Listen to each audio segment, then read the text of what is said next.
और जो एक खुदा को, भगवान को, परमात्मा को मानने वाले, जिनको हम धर्म गुरु कहते हैं, उनको चिंता होनी भी चाहिए।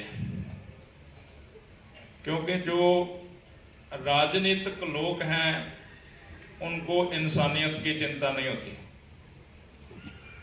धर्म के जो लोग होते हैं, धर्म गुरु जो होते हैं, उनको इंसानियत की चिंता होती है। हमारे अति सत्कार जो मौलाना जलालुद्दीन साहब जो कुरान के पाक के बारे में बता रहे थे, हजरत मोहम्मद साहब के बारे में बता रहे थे, मैं बड़े ध्यान से सुन रहा था।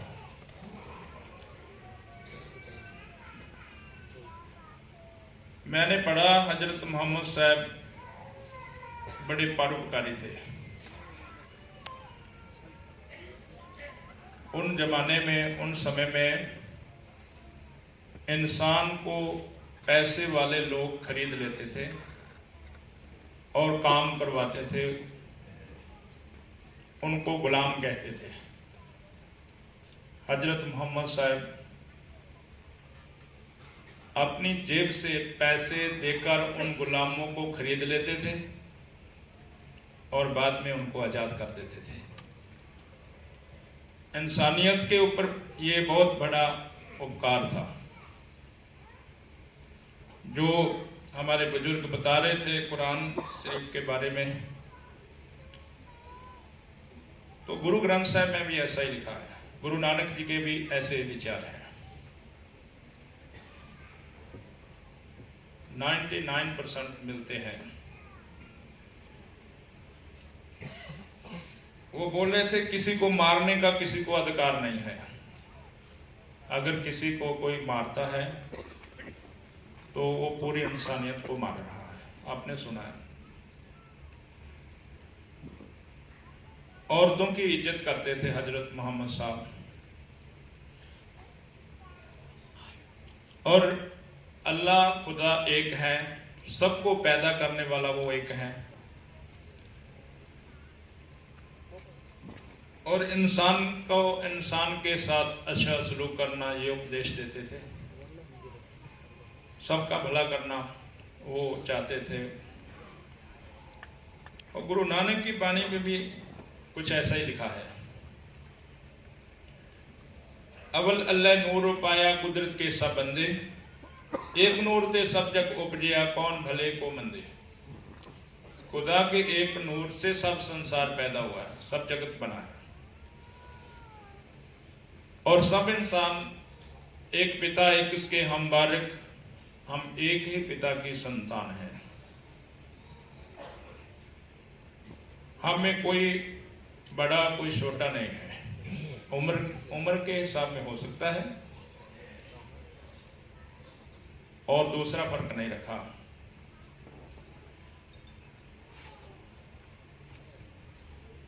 गुरु नानक का उपदेश है, सबको मीत हम अपन के ना हम सबना के साजन, दूर पर आयो मन का बिरहा ता मेल कियो मेरे राजन। अल्लाह पाकम पाक है, शक करो जे दूसर होए। अल्लाह पवित्र है और वो एक ही है। शक करो जे दूसर होए, दूसरा नहीं है। और हमारे बुजुर्ग बता रहे थे कि हर कौम में कोई ना कोई रहबर आया है, पैगंबर आया है। तो सिख धर्म में, सिख कौम में गुरु नानक जी आए हैं, उन्होंने उपदेश दिया है। हर कौम में एक रहबर आया है और उन्होंने अपनी कौम को, मनुष्यता को उपदेश दिया है। अब समझने वाली बात यह है कि कौमों में जब गिरावट आती है, कब आती है? जब वो अपने रहबर की बातों को भुला देते हैं। हम जब भी तेरे दर पे गए, हाथों में लेके फूल गए। हम जब भी तेरे दर पे गए, हाथों में लेके फूल गए। बात इतिहास सब तुम्हारा याद रहा, उपदेश तुम्हारे भूल गए। जो उन्होंने उपदेश दिया वो हम भूल गए। जो रहबर आते हैं मनुष्यता के भले के लिए, उनके लिए गुरबानी का, गुरु नानक का एक वचन है, जन्म मरण दोहों हूं मैं नाही, जन परोपकारी आए। वो संसार में परोपकार के लिए आते हैं, मनुष्यता के भले के लिए आते हैं। तो जब हम उनका उपदेश भुला देते हैं, तब हमारे जीवन में गिरावट आती है।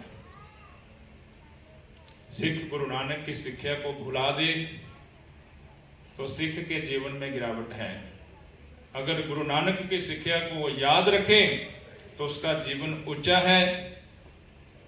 गुरु नानक का उपदेश है सब सर्वत का भला करना, सर्वत का भला मांगना।